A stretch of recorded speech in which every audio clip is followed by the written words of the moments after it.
Tumilapon sa ere ang isang pasaherong nakasabit sa jeep matapos masangkot sa karambola sa Santa Barbara, Iloilo. Yan at iba pang aksidente sa frontline report ng aming Visayas correspondent, John Aroa. Madaling araw nitong Lunes sa barangay Bulong sa bayan ng Santa Barbara, Iloilo. Mag-U-turn ang bus na yan. Bigla itong sinalpok ng kasunod na taxi. Napaabanti tuloy ang bus na bumangga naman sa umaharurot na jeep. Mabilis ang mga pangyayari. Kitang tumilapon sa jeep ang isang pasaherong nakasabit. Nagpaikot-ikot pa siya sa ere hanggang sa lumagapak sa kalsada. Sinubukan pa siyang dalhin sa ospital pero idideklarang dead on arrival. Patay rin ang taxi driver. 2 pang sakay ng jeep ang sugatan.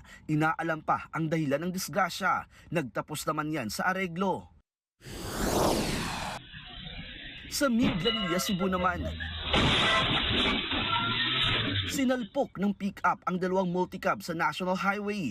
Tumilapon sa gilid ng kalsada ang pulang multicab. Hindi naman tinamaan ang siklista at isang lalaking nasa unahan lang ng sasakyan. Hindi hagip sa CCTV pero isang motorsiklo ang nadamay. Sa investigasyon, may isang sasakyang mag-U-turn sana sa highway.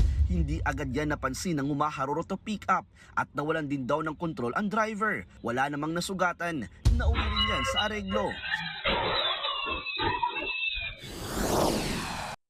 Sapul din sa CCTV ang paghagip ng kotse sa 19 anyos na estudyanteng si Sugar Dagipil sa Coronadal City. Nag-aabang lang na masasakyan ang biktima ng mabundulang driver na si Taha Kusain na papasok naman sa trabaho. Tumilapon sa damuhan ng biktima na agad sinakluluhan ng mga residente. Nagpapagaling na siya sa ospital. Nagkaarigluhan ng magkabilang kampo. Nagbabalita mula sa frontline, John Aroa, News 5. Mga kapatid, Julius Babaw po. Iba na ang may alam at may pakialam sa panahon ngayon. Para sa frontline ng mga balita, mag-follow at mag-subscribe sa social media pages ng News 5.